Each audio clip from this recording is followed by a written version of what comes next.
You're listening to the AFTERBUZZ TV Network, now the largest new media platform on the web, and your #1 source for after-show entertainment. Very good, Dean Johnson. From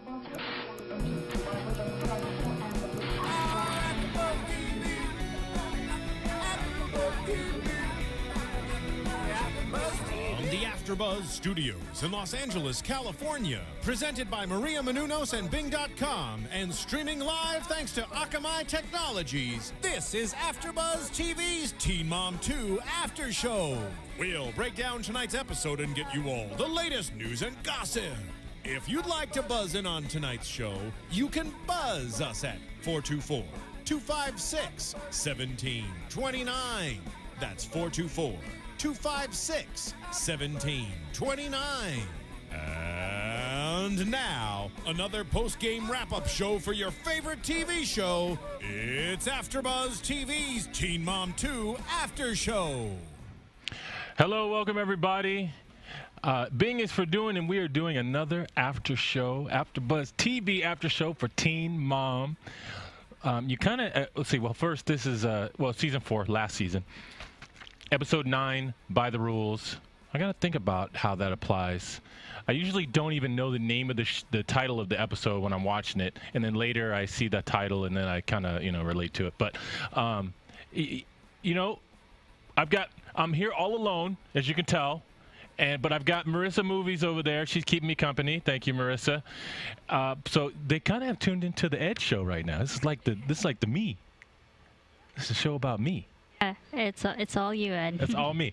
But not only is it just me, but I've got a short show because thanks to LA traffic, and we've got other shows coming in that you guys want to see. But I watch this show, and it's look. This is why shows like this are why I am a fan, because what I always say about the 16 and Pregnant and the Teen Moms is that these are the reality shows that are the really real reality shows. There's probably some things that MTV, the producers and stuff, they set up maybe a little bit and they, try to spark things. But for the most part, these are the ones that I feel like are really reality, and you're just seeing what's happening in these girls' lives. But anyway, first let's start off with Maci. Maci and Kyle and Bentley, which we always make fun of it, but we see Kyle more than we see Ryan. We get to see Ryan a little bit in this episode. But they bought the house. They've got the house, and Kyle signs the papers. Between Maci and Kyle, they agreed that he's going to be the one to buy it. They bought the new house. And I kind of felt like there was some tension about the whole house purchase. Wasn't really sure why. Maybe it's because, if I was to guess, I would say it's because, their relationship is not really at a place where they're trying to get married or buy a house together. And we hear sort of, the way they talk about it, it's almost like they feel that tension, like, what are we doing buying a house? But we know that their reasons were financial. They just both were kind of, not interested in spending money on rent when they could be spending the same amount or less on a house that they own. But anyway, the very next thing we see with Maci is she's handing Bentley off to Ryan, and goes out and she sees. Dallas is there at every exchange, which me and my co-hosts, we often, disagree on whether or not it's a good idea for Ryan to bring Dallas. Sometimes he comes without Dallas, his girlfriend, when he picks up Bentley. Sometimes he's got her. For the most part, they get along pretty good, and so it doesn't seem like such a big deal. But I still say it's better to not do it. In this case, Dallas is there. No big deal. She's sitting there. She's quiet. She's very respectful. But she's got a puppy. Now, Marissa Movies, I'm going to tell you that what's significant about this is that Kyle and Maci just bought a house together, okay? And Ryan is Maci's ex, and so she's given her son, the custody exchange, right? It's his time to be with the son. So what's funny about it is that here he's got a girlfriend, and they bought a dog and then showed the baby, look, we got a dog. And so it was almost like we're a family, but they've only been dating for like a couple months or whatever, So that's why it's significant, in case you were wondering over there. But anyway, so the look on Maci's face is really one of like, she's not totally shocked, but she's affected by it, I would say. She's affected by it, and it really didn't seem to make sense because, she's with Kyle. She's definitely been over Ryan for a long time, but it's in these moments that we feel like, you know what, maybe she has moments where she wishes she was still one family with Bentley's dad. Maybe not so much about Ryan, but maybe it is hard for her to see another woman who, being cool with Ryan, another, and then another woman being cool with her son. Maci, with her words, she always overcomes all that. She's really positive, I think, and really level-headed. But in this particular moment, I saw her feeling emotional, and I think her response. And I don't know if one of our co-hosts, Isabel, might be calling in, and if she calls in, this is what we talked. I did talk to her earlier. She wasn't going to make it in today, but she said that, why did Maci have to say what she said the way she said it? She goes, "Oh, hey Ryan, me and Kyle bought a house, and so you'll be picking up Bentley from there next week." It's like, you know what? I think she said that, and so does Isabel, because of seeing Ryan and Dallas bring the dog, and seeing that, she was like, you know what? Well, we're doing family stuff too. We just bought a house. Because she could have just said, "Hey, we're moving. Hey, next week, we're going to be at our new place." She didn't have to say it the way she said it. Was much more personal. Anyway, that was, our opinion. Okay, then the next scene for Maci's section was Dallas and Ryan talking at dinner with Bentley. And this was the first time I've really heard anything out of Dallas's mouth that I didn't like. She actually said, and she, I feel like she's a little bit innocent when she says this, but she says to Bentley, "I think you should just live with Daddy all the time." And like I said, I think she's innocent. I think she's young. She doesn't realize how much of an impact that can have on a child his age. I mean, the boy speaks and understands English. He's listening to everything. And they proceed to have a conversation in front of him that I think they shouldn't have had. She says, "I think you should just live with Daddy." And then she turns to Ryan and says, "Well, are you mad? Are you upset that they bought a house together?" I mean, Ryan's answer was, "No, it doesn't matter. It's cool. They already live together." But the question, for Bentley to hear the question, in my opinion, is just completely inappropriate. And that type of conversation, adult conversation around a child over time, will actually create, basically, I think, stress inside the child's mind, because they don't know how to handle these things. They don't know how to separate these questions from their participation in the lives of these people that the kid loves. They don't have to say, "Oh, well, that's the adult stuff and that's them, that has nothing to do with me." No, they actually tend to take responsibility for, if someone's angry or if something doesn't go right, and they want to fix it. And if they can't fix it, they feel bad. So, yeah, I just that part I didn't like. And we also saw in the previews that apparently Dallas is going to be creating some sort of, conflict with Maci, and it's going to be an issue. But next thing, Maci picks up Bentley in her nice Jeep. Now, I was noticing the Jeep. I guess previous episodes I've been noticing and making fun of Kyle's red car because it seems like, all tricked out and expensive. But Maci's Jeep, I saw, she's got nice rims and tires, looking, everything was put together. They're moving into a new house. They pick up Bentley. And he keeps saying, as he's walking through the new house, saying, "I want to go home. I want to go home." He keeps saying that. And that's normal, I think. I think everything's normal. It's a big change for Bentley. Maybe the only house that he actually remembers and he's conscious of is the one that they just moved out of. And he feels like that's home. And so I wasn't really sad, or, I felt like Maci and Kyle are positive, and they're just going to, pay attention to Bentley and talk to him about it and talk him through it, and he's going to be okay. I think they're going to be fine. But that first night that they tried to just go to sleep, put him down to sleep, it wasn't happening. He wanted to play. Again, I think totally normal for a child in a new environment like that. Okay, so one thing I do want to remind you guys of is that for all the after shows that you see here on AfterBuzz, all of us hosts are here on a volunteer basis, and we do it because we really love talking about these shows. Number one requirement, one of the requirements for being a host at AfterBuzz, you have to be a super fan of the show.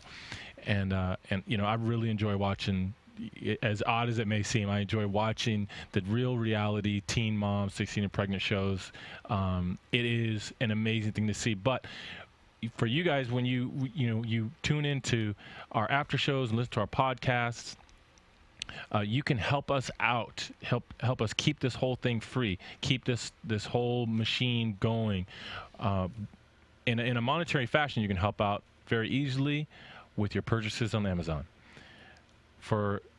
AfterBuzz has a relationship with Amazon such that if you, instead of just going directly to Amazon to make your purchases, if you go to AfterBuzzTV.com first, we've got an Amazon banner link there. You can click on that. It'll take you straight to Amazon, and then you're done. You've done your job. All you got to do is just buy whatever you're going to buy like you did. Really easy and helps us out. Whatever you buy, you know, we get a piece of, and it doesn't make your price any higher. That's just how the referral business works. And you can, without having to pay any money out of your own pocket, you can help us keep everything going here, and we'd appreciate that. Okay. So now moving on to Farrah. Farrah, as many of you, as our regular watchers and listeners know, we actually had Farrah in the studio. So you can see on YouTube, you can go see the old podcast. We had Farrah in studio, interviewed her. So one of our favorites there. And Farrah is trying to study. School is in full swing here, and she's got her nice 2-bedroom place. It's in full swing. School's in full swing, and she's trying to manage parenting Sophia and doing the school thing. And Sophia is just not trying to go to sleep. She wants to play. Mommy's trying to study, and so she gets up and she sneaks around. Anyway, it's all terribly cute and really fun, but it's clear that Farrah's having trouble juggling all this stuff all by herself, because the child just has so many needs when the child's there and not with the babysitter. So Farrah then has a night where Daniel comes over. The guy she's dating comes over, and she clearly really likes this guy. And to me, Daniel is like a super nice dude, says all the right stuff. He seems a little tentative, but maybe it's because he's on camera. Who knows? Seems like a really nice guy.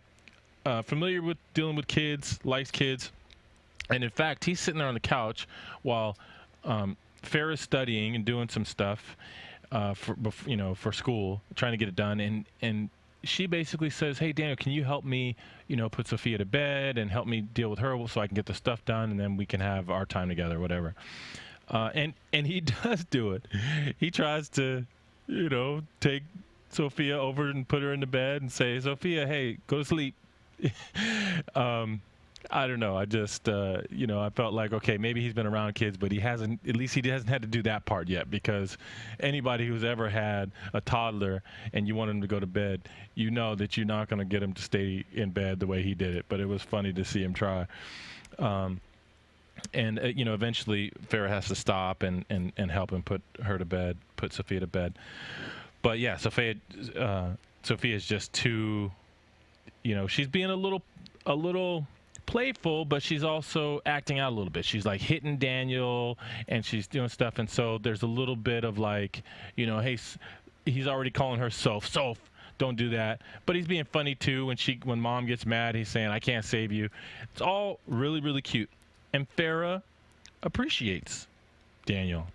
And she sits close to him, and she's touchy-feely with him, and it's clear she likes him. I don't know. I'm feeling like I don't know how much Daniel is really into the whole thing, because he's such a nice guy. He just says the right thing all the time. I'm not seeing any real strong connection between them two. I'm not. I'm wondering what that means. And when, like I said before, Farrah was here, and when she was here, I don't think she was involved in a relationship with anybody. So maybe eventually they either call it quits or they, relax and start seeing other people. But Farrah decides that, it's too much for her to try to do a good job in school and take care of Sophia. So she calls her mom, complains a little bit about Sophia being, difficult to deal with. But even then, she is really impatient with her mom.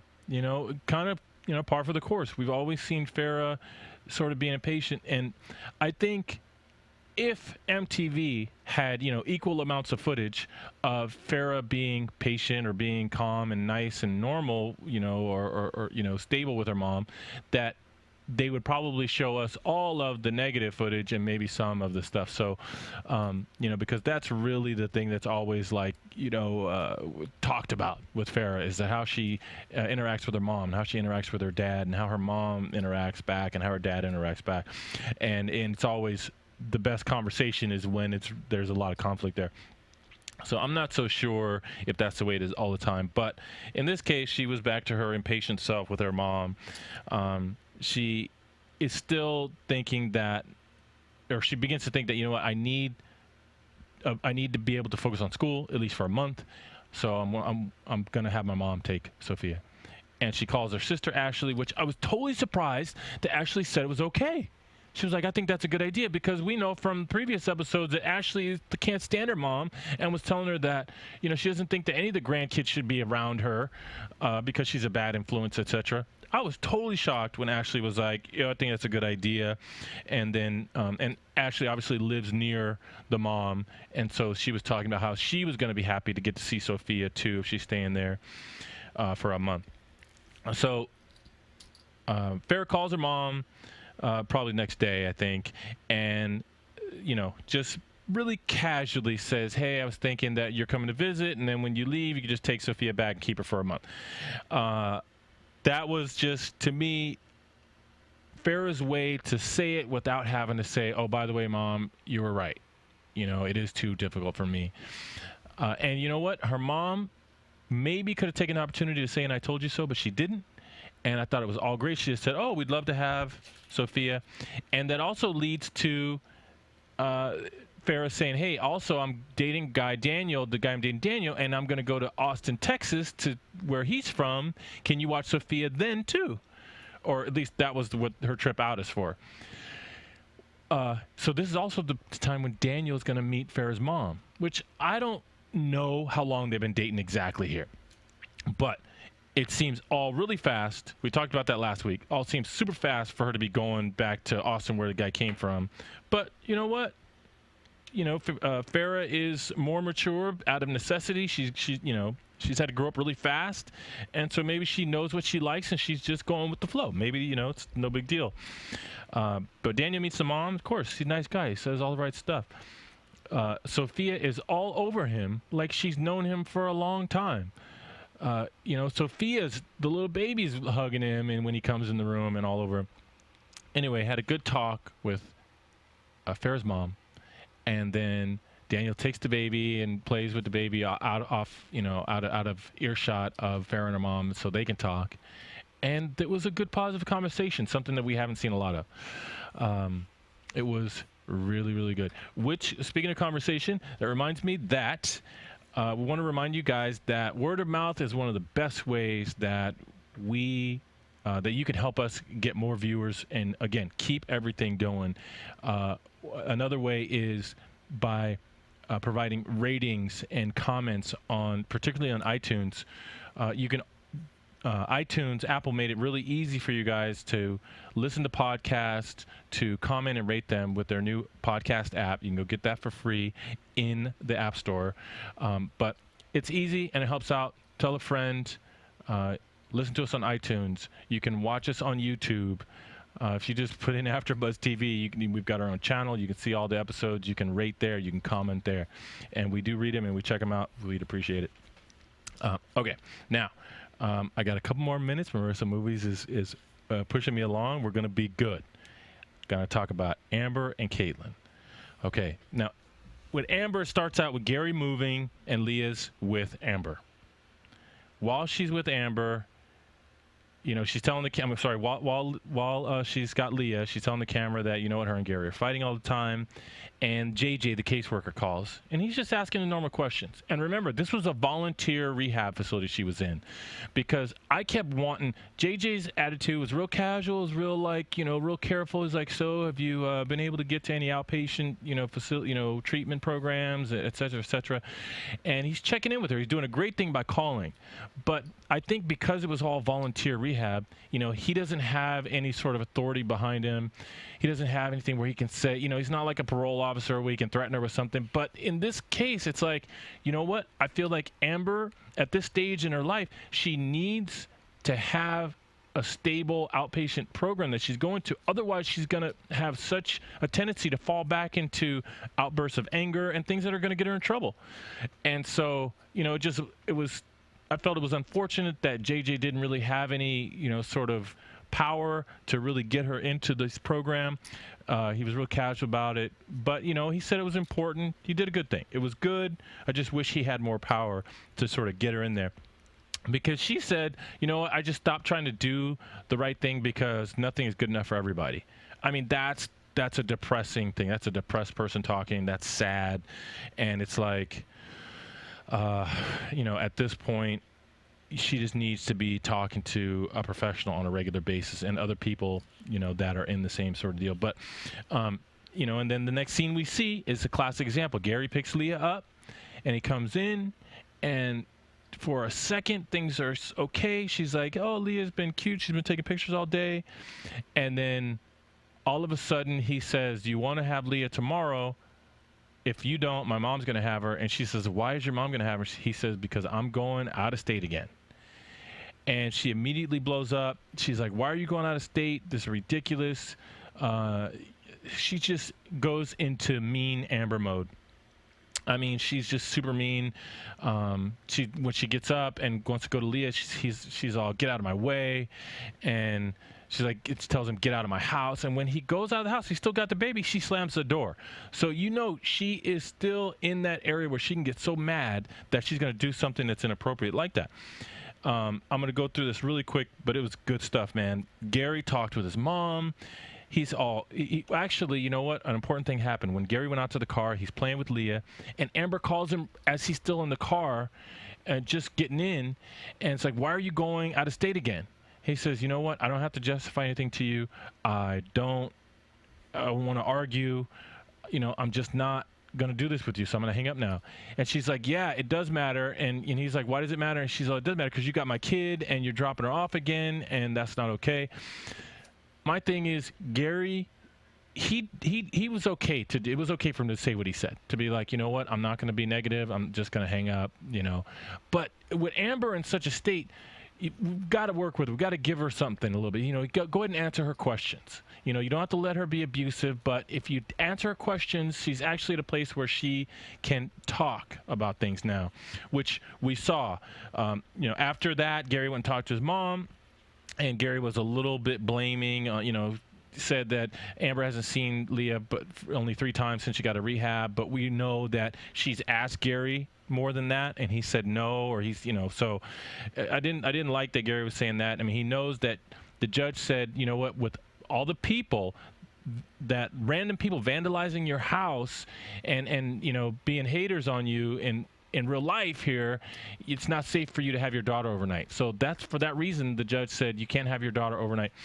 And then Marissa Movie is going to hold up a sign. Not yet. Okay. And then here's the big thing. When so Gary's leaving the baby with the mom. Amber does a surprise visit to the mom. Says she called the mom first. Okay. Didn't get an answer, but went over to the mom's house anyway, and the baby wasn't there and the mom wasn't there. So Amber comes away from there just like crying and brokenhearted. It was like, to me, it was more emotional than it had to be, and it could have been handled differently. Like, if you call and you don't get an answer, you know what, you can go over, but don't be like expecting them to be there because you called and you didn't answer, except for the fact that she did tell her friend that, Gary's mom is one that doesn't answer the phone all the time. But here's the thing. Later, when Gary's mom brings Leah back to Amber, okay, Amber amazed me in these 5 minutes or whatever it is that she talked to her mom. She was able to address with her mom in a very healthy fashion. Hey, our communication there's a problem with it. I called you, you didn't call me back. And the mom was really evasive. I don't know your new number, and why didn't you call me? And Amber said, I did call you. And she said, look, I'm asking for help here. If me and Gary aren't going to communicate, then you and I should.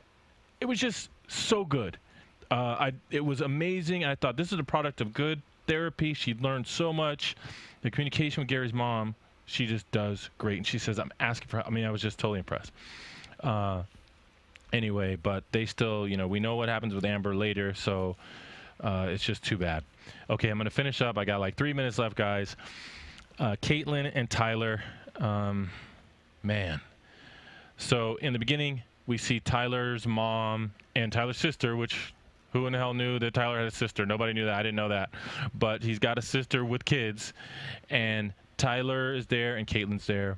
And surprisingly to me, Tyler's mom was actually, I don't want to say she was defending anything, but she is so smart, but she was extremely fair about how they should all behave towards Butch.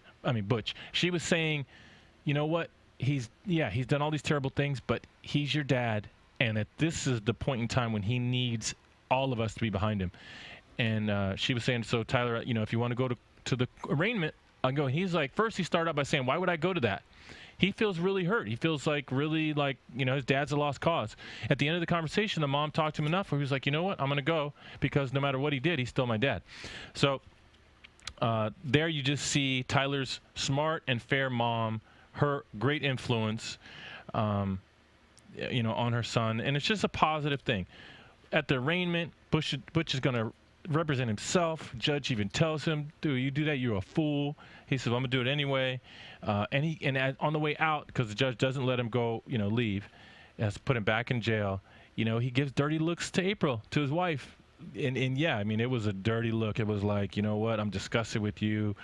When Tyler is, after that, because Catelynn wasn't in the courtroom, when Tyler's telling Catelynn, you know what, he's really confused, I think, at this point. He's saying stuff like, I'm just going to write a letter to my dad and tell him, don't ever talk to me again.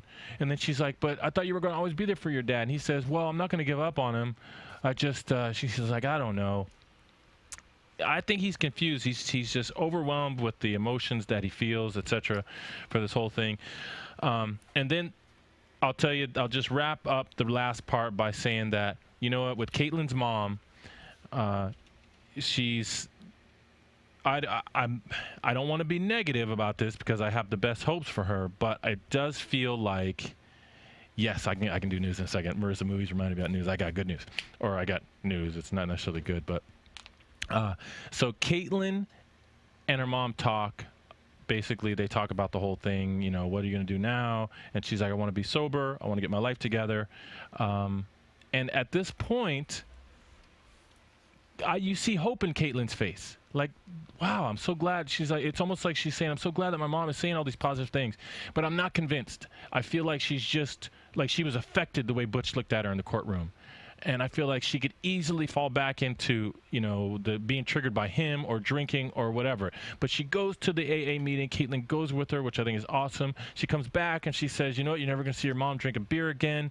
She also says to Catelynn, you know what, I feel like if I had been a sober mom that you wouldn't have had to give up Carly. And it's just all really deep, heavy-duty stuff, okay? But the mom was saying all good things, taking responsibility, saying I'm sorry, saying I'm not going to do this. I got another son that I got to take care of. I don't want him to be, have a drunk mom, and I don't want the grandkids that both of you guys are going to make in the future have a drunk mom. So with that, we can go into news. AfterBuzz TV News. Okay, the first section is from Radar Online. Teen Mom star Farrah Abraham is abusing Adderall, Xanax, and alcohol, a close pal exclusively revealed to Radar Online. I'm going to break here and say that close pal, which they're going to name as, hold on, what's her name again? Blah, blah, blah. Gal pal Austin Madhauser. Remember, that's actually the girl that won the go on dinner date with Farrah for her 21st birthday. So it's not like it was a big friend or good friend of Farrah. It's just this girl. Anyway, so apparently this girl went out with her that night and then saying all this stuff. Who knows if it's true or not? But to continue, while the 20-year-old single mother confesses to past drug abuse and a suicide attempt in her upcoming memoir, My Teenage Dream Ended, she claims she won the battle. But gal pal Austin Matthauser of Southern California says Farrah is still using drugs. When she was in Hollywood to celebrate her 21st birthday, we partied at Geisha House and Kiss Lounge in Beso, Austin said. All throughout the dinner and the club, she talked about how she does Xanax and Adderall to stay up and energized. She frequented the bathroom that whole night, taking them to stay up. Austin also told RadarOnline.com that coupled with all the alcohol she was drinking, Farrah became a drugged, drunk mess on that June 2nd night. She got very drunk. She was grabbing on guys and girls and even hit one guy that didn't want to dance with her, Austin said. She got really sloppy and was throwing her drinks around and yelling. According to Austin, Farrah told her that not only does she use these prescription drugs to stay awake when she's out partying, but she uses them to deal with her busy schedule. Farrah said she does Adderall before every event she attends, Austin said. I don't know if I believe it, guys. I don't know. But that's some gossip for you right there.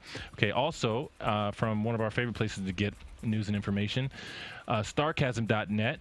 I think they're the ones that I saw first break this. Farrah's new song. Hot on the heels of her memoir, My Teenage Dream Ended, which details her long road back from debilitating depression and substance abuse, the 21-year-old Teen Mom star has just wrapped her debut album, and she gave In Touch magazine a sneak peek of the first single. I'm happy again, and this is my song for finding happiness, Farrah tells senior reporter Jordan Lippy of Finally Getting Up from Rock Bottom. That's the name of the song, guys. Finally Getting Up from Rock Bottom. Farrah, who speaks candidly with Jordy about her desolation in the wake of the death of her estranged boyfriend, Derek Underwood, and the birth of their daughter, Sophia, now 3, in this week's issue says the song is about going inside and really digging deep in order to find the strength to climb out of the hole she found herself in. Explains Farrah, after almost wanting to kill myself, I found meaning and happiness within. Marissa Movies, do we happen to have the song? That song? Okay, no. Because, well, you know what? It's okay. There's the song is like, there's a website that you can play it. But if we don't have it queued up, that's okay. You guys can go to In Touch magazine. And now, oh, man. AfterBuzz TV Okay. predictions. I'm going to make a prediction about Butch. My prediction about Butch in April is an unfortunate one. I predict actually that Butch, because he left 13 voicemails on her cell phone that day that he was calling her. 13, calling her from prison. He is going to get back into her head. It's going to be negative, but then he's going to say, I love you, and she's going to say, I love you too, and then downhill from there. Unfortunately, I'm worried about that. And, well, the other ones, most of them, we know what's going to happen. Maci's dating other people, and then they get she gets back together with Kyle. Amber's in jail right now. And Farrah's busy making money like she told that Incredible Hulk neighbor that she was going to do in her spare time. With that, I am Ed Bowling on Twitter. You can get me at edbowling.com. Not at edbowling.com. Make sure you can at edbowling.com too. But at edbowling on twitter.com. Tweet me. Rate me. Comment. Podcast app. Buy your stuff from Amazon. Go to AfterBuzzTV.com first. I'll all appreciate it. We'll see you next week. From Bing.com, executive producers Maria Menounos, Kevin Undergaro, Phil Svitek, and the entire AfterBuzz TV staff, we would like to thank you for listening to the AfterBuzz TV network. To watch or listen to other after shows and post comments or questions, be sure to visit AfterBuzzTV.com. I'm Sir Richard Wentworth, and this has been a presentation of AfterBuzz TV. Buzz you later. The views expressed herein are those of the hosts only and do not necessarily reflect the views of AfterBuzz TV or its owners or principals.